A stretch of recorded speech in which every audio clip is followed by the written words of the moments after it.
Assalamualaikum warahmatullahi wabarakatuh. Bismillahirrahmanirrahim. Alhamdulillahillazi arsala rasulahu bil huda wa dinil haqq liyuzhirahu 'ala ad-din kullihi walau karihal kafirun. Asyhadu an la ilaha illallah وأشهد أن محمدا عبده ورسوله إمام المتقين وقائد الدعاة المجاهدين. اللهم صل وسلم على سيدنا محمد وعلى آله وأصحابه أجمعين. رب اشرح لي صدري ويسر لي أمري واحلل عقدة من لساني يفقه قولي. الرحمن علم القرآن خلق الإنسان علمه البيان. قال الله تعالى في القرآن العظيم أعوذ بالله من الشيطان الرجيم لقد كان لكم في رسول الله أسوة حسنة لمن كان يرجو الله واليوم الآخر وذكر الله كثيرا. Pertamanya kita mengucapkan syukur kehadrat Allah Subhanahu wa Ta'ala kerana kita dapat bertemu lagi untuk pertemuan kali yang entah keberapa sebagai kuliah maghrib di Surau Al-Amin, Bandar Tun Seon, tetapi sebagai kuliah PKP melalui live online ini, maka ia adalah kuliah yang kedua kita. Maka saya pada malam ini akan memulakan tajuk Perjalanan Rabbani menuju Allah. Ya, perjalanan Rabbani menuju Allah. Di dalam kitab Tarbiyatuna Ar-Ruhiyyah, Said Hawa menjelaskan bahawa berjalan menuju Allah Subhanahu wa Ta'ala adalah berpindah dari jiwa yang kotor kepada jiwa yang bersih. Itulah perjalanan kepada menuju Allah. Bukan perjalanan fizikal. Bukan perjalanan melibatkan jarak fizikal. Bukan perpindahan dari satu tempat ke satu tempat dalam yang melibatkan jarak fizikal, tetapi ialah perpindahan jiwa, ya, perpindahan keadaan jiwa, suasana jiwa, berpindah, ya, berjalan berpindah daripada jiwa yang kotor kepada jiwa yang bersih, dari akal yang tidak tunduk kepada bimbingan syarak kepada akal yang tunduk dan patuh kepada bimbingan dan tuntutan syarak. Ya, maknanya akal yang nak pandai sendiri, akal yang lupa diri, akal yang lupa bahawa dia itu adalah ciptaan Allah. Allah ciptakan dia, Allah ciptakan akal, tapi tiba-tiba akal nak lawan Allah. Ya, akal nak lawan Allah. Ya, pada akal tu ciptaan Allah, sebagaimana Allah mencipta, Allah mencipta ataupun memerintahkan undang-undang hukum potong tangan mencuri misalnya. Ya, bukan undang-undang hukum potong tangan mencuri. Ya, Allah yang mencipta atau memerintahkan. Maka begitulah juga Allah menciptakan akal. Tiba-tiba akal yang diciptakan oleh Allah nak pertikaikan, ya, nak mempertikaikan ketetapan yang ditetapkan oleh Tuhan yang menciptakan dirinya itu, iaitu akal itu sendiri.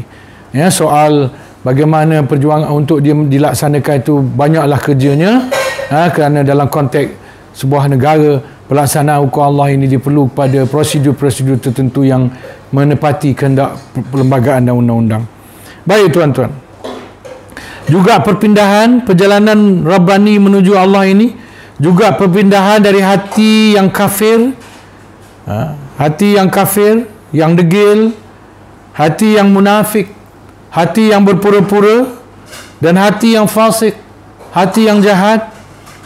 Kafir ni kita ambil makna kafir ni menolak Allah, tak beriman dengan Allah.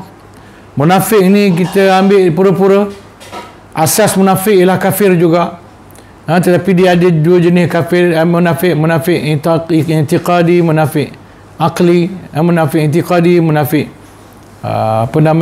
munafik yang lebih kepada tabiat saja, sifat-sifat munafik. Dia ada sifat-sifat munafik, tapi dia tidaklah kufur pada Allah, cuma dia memiliki sifat munafik. Dia ada sifat pura-pura, dia tetap beriman, Jadi dia bukanlah munafik sebenar sebagaimana Abdullah bin Ubay. Abdullah bin Ubay lah contoh orang munafik yang sebenar-benarnya. Dia berpura-pura beriman sedangkan hati dia tak beriman. Ya, hari ini masih ada juga orang begitu. Tetapi yang ramainya hari ini bukan orang yang begitu. Yang ramainya hari ini orang yang beriman. Dia pura-pura dia percaya pada Allah, percaya pada Islam. Tetapi sebenarnya hati dia ragu pada Islam.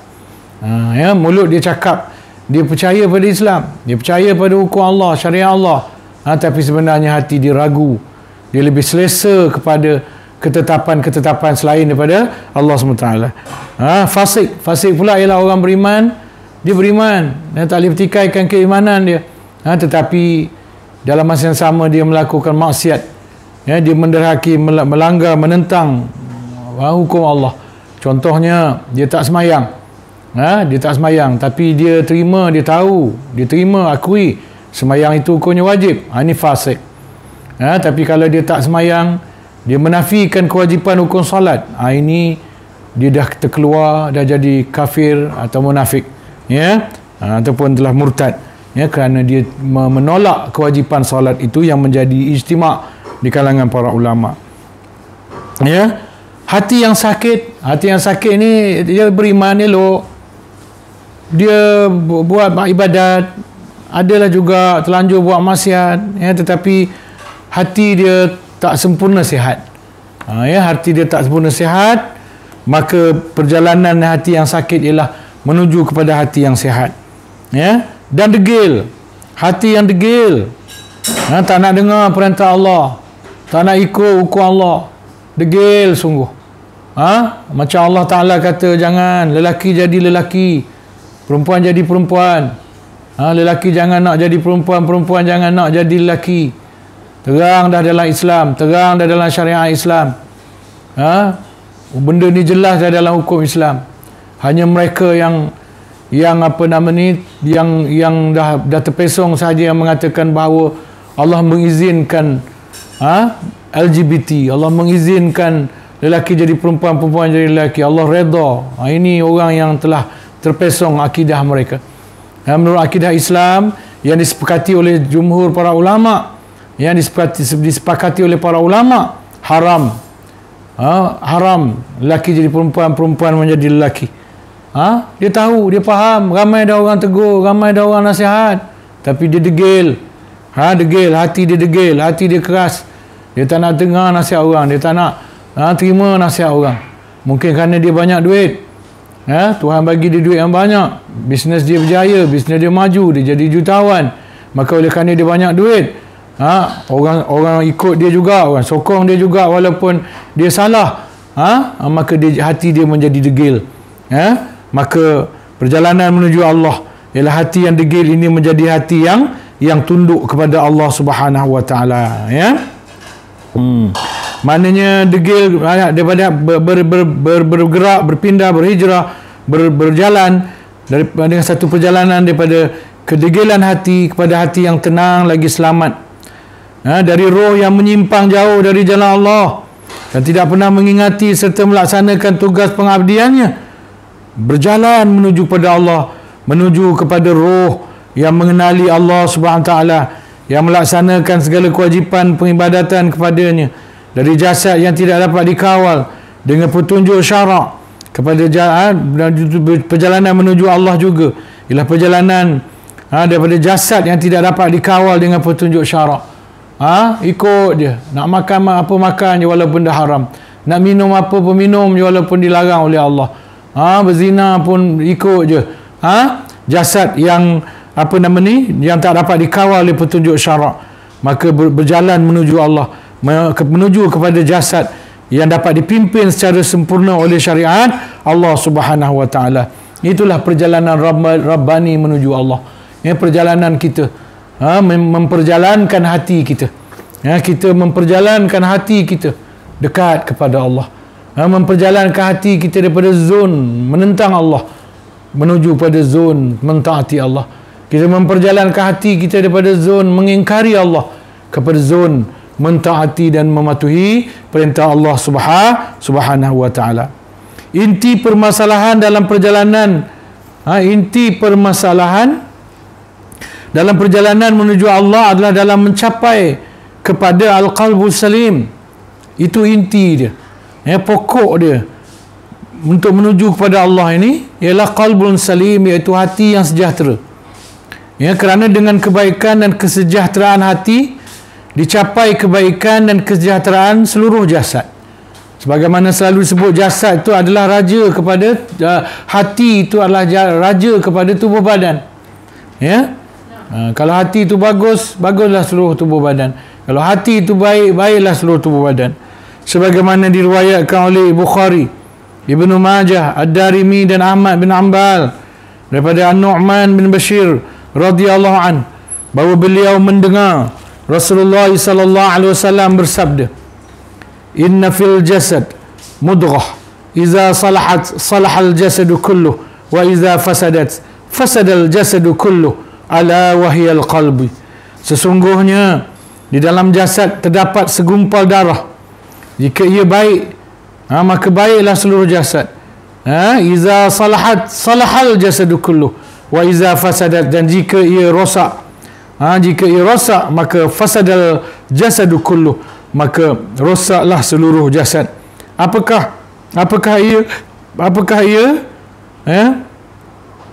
ia seketul daging yang sangat penting peranannya ini? Wahiyal qalb, iaitulah hati. Hati. Namun apa yang dimaksudkan di sini bukanlah hati yang berwarna merah itu. Bukanlah hati yang ada jisimnya, ada fizikalnya itu. Bukanlah hati itu yang boleh ditimbang kilogram kati. Bukan hati yang itu. Tapi hati yang abstrak, hati yang boleh berfikir, hati yang boleh menilai, hati yang boleh menimbang. Maka kita perlu mendidik, mentarbiah hati kita. Kita perlu mensejahterakan hati kita, menyelamatkan hati kita. Perlu ada usaha untuk mentarbiah dan mendidik hati kita. Kebaikan hati atau jiwa inilah sebenarnya yang menjadi titik tolak bagi kehidupan yang sempurna mengikut pandangan Islam. Kebaikan hati atau jiwa inilah sebenarnya menjadi titik tolak bagi kehidupan yang sempurna mengikut pandangan Islam. Kehidupan kita ni nak sempurna atau tidak sempurna, hati ni lah, kesejahteraan hati ni lah. Sebab tu hati ni kan, hati yang sejahtera ialah hati yang dia bukan sejahtera hanya dalam keadaan dia banyak duit. Dia tak ada duit pun dia sejahtera juga, sebab dia kaya hati. Jadi kalau dia tidak kaya duit pun dia kaya hati. Hati dia tetap tenang. Yang penting ialah tenang. Hati yang tidak sejahtera ialah hati yang tenang bila ada duit atau banyak duit, dan hati yang dia ada beza tu tuan-tuan. Tenang bila banyak duit atau tenang bila ada duit, ada beza. Ada orang bila ada duit dia tenang, bila tak ada duit dia tak tenang. Ada orang bila ada duit masih tak tenang, bila banyak duit baru tenang. Itu ada beza tu, tak apalah. Tapi maknanya hati yang bila ada duit dia tenang, atau bila banyak duit dia tenang, bila tak ada duit dia gelisah, itu hati yang tidak sejahtera. Itulah hati yang wasak. Hati yang sihat ialah hati yang tenang dalam semua keadaan. Hati yang sihat ialah hati yang tenang bila dia tidak beriman. Hati yang sihat ialah hati yang tidak tenang bila dia tidak menunaikan perintah Allah. Hati yang sihat ialah hati yang tidak tenang bila dia bermaksiat kepada Allah. Hati yang sihat ialah hati yang tidak tenang bila dia ingkar, melanggar hukum hakam titah perintah Allah Subhanahu wa taala. Itu kita kena ingat, kita kena camkan. Sebab tu kalau kita kehilangan dunia, tiba-tiba hati kita gelisah, itu camkanlah bahawa pada waktu itu hati kita hati yang sakit, hati yang perlu dididik, hati yang perlu diasuh. Hati yang tenang ialah hati yang tenang dalam keadaan apa pun. Dalam keadaan dia banyak duit, banyak harta, dia bersyukur. Dalam keadaan dia kesusahan, dia bersabar kepada Allah Subhanahu Wa Taala, tapi tetap tenang. Baik. Kerana dengan kebaikan hati atau jiwa ini, kesediaan manusia untuk menerima daripada Allah menjadi sempurna.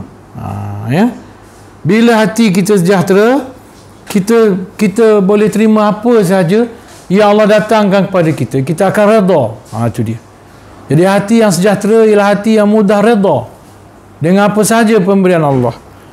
Dia bukan hanya redha bila Allah beri dia yang baik-baik. Dia bukan hanya redha bila Allah beri dia yang bagus-bagus. Dia bukan hanya redha bila Allah beri dia banyak harta, banyak duit, untung meniaga. Dia bukan hanya redha bila Allah beri dia keuntungan perniagaan. Dia bukan hanya redha bila Allah beri dia sihat tubuh badan. Tetapi dia redha. Dia tetap redha walaupun dia jatuh, perniagaan dia jatuh. Dia redha walaupun dia kehilangan pencarian, terutama jadi musim PKP ini. Musim ujian. Musim Allah SWT semua menguji kita. Musim yang kita tak dapat nak elakkan. Ya, kita bolehlah usahakan apa-apa tetapi ia tetap dalam kawalan Allah.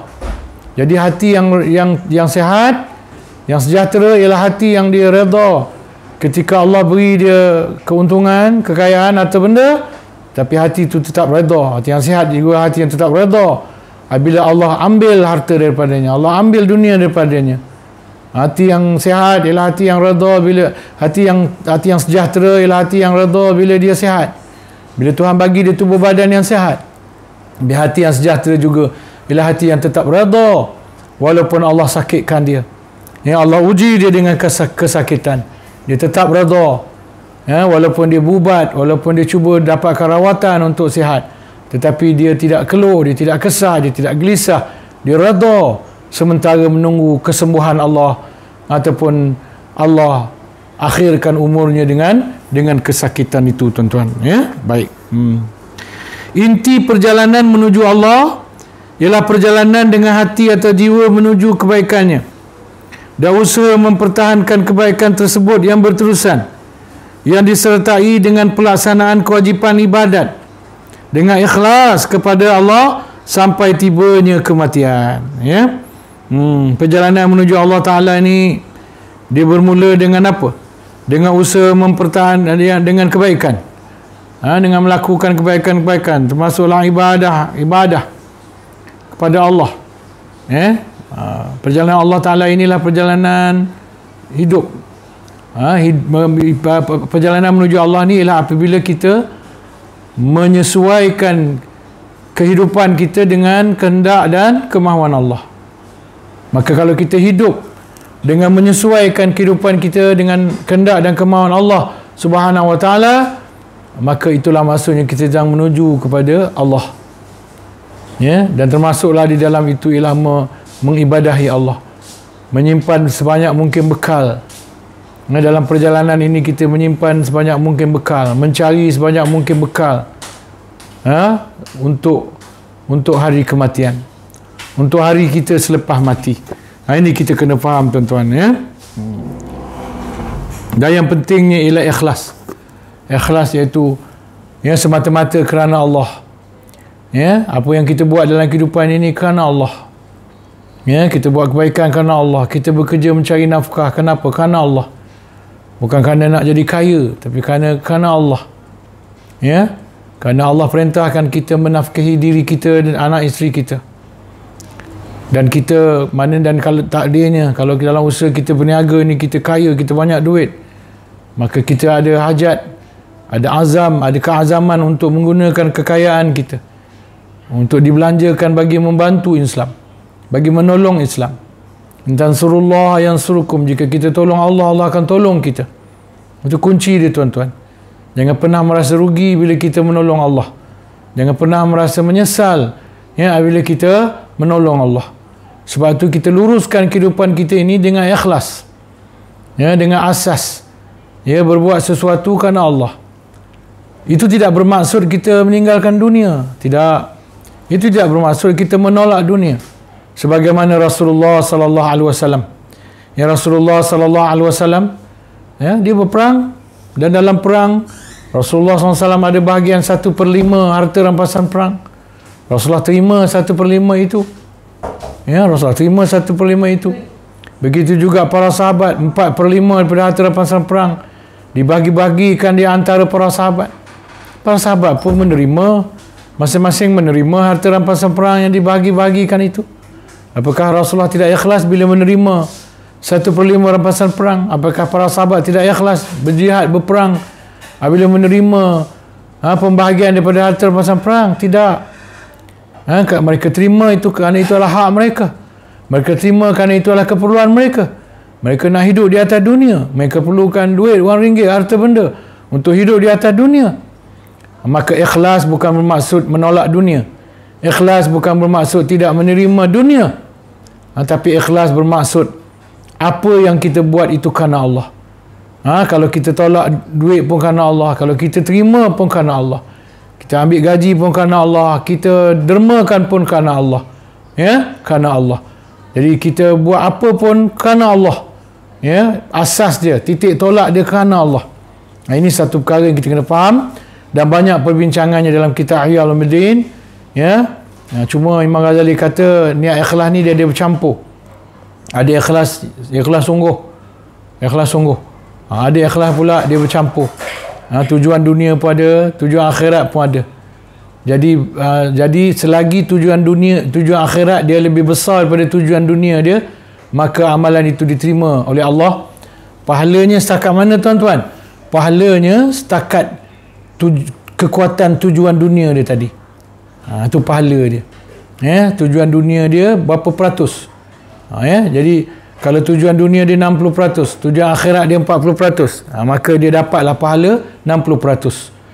Kalau tujuan dunia dia 40%, saya tersalah cakap. Kalau tujuan akhirat dia 60%, tujuan dunia dia 40%, dapatlah dia 60% pahala. Kalau tujuan akhirat dia 40%, tujuan dunia dia 60%, tak dapat pahala langsung. Sebab tujuan dunia mengatasi tujuan akhirat. Jadi kalau amalan yang tujuannya bercampur-campur ini, masih ada yang diterima oleh Allah SWT, tetapi mestilah ada kekuatan di pihak tujuan akhiratnya itu. Tujuan Allahnya itu, tujuan pahalanya itu mesti lebih kuat. Ya, antara cara mengukurnya tuan-tuan ialah kalau tak, maknanya kalau tak kerana dunia tu pun kita buat juga. Itu contoh. Ya, kalau tak dapat dunia kita tak buat. Itu maknanya tujuannya kerana dunia semata-mata. Tapi kita buat, ya. Tapi dalam masa kita buat amalan ni, buat pekerjaan ini, ya, kita terima imbuhan, kita terima keuntungan, kita terima ganjaran dunia yang kita boleh perolehi daripadanya. Kita terima. Ya. Maka itu tetap diterima oleh Allah SWT sebagai amalan yang ikhlas. Tetapi kualiti ikhlasnya, darjah keikhlasannya mengikut, ya, kekuatan apa yang kita ada, ya, pada masa itu. Jadi berusahalah untuk ikhlas, ya, berusahalah untuk menguatkan tujuan akhirat kita.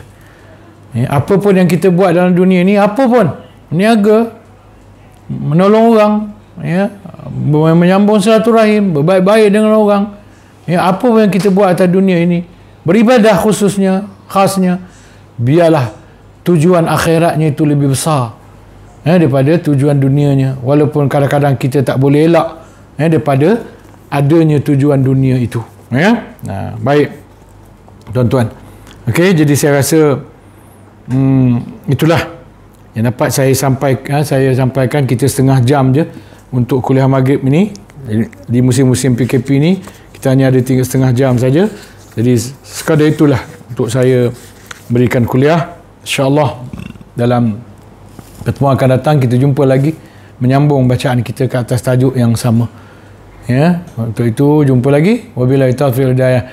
Wassalamualaikum warahmatullahi wabarakatuh.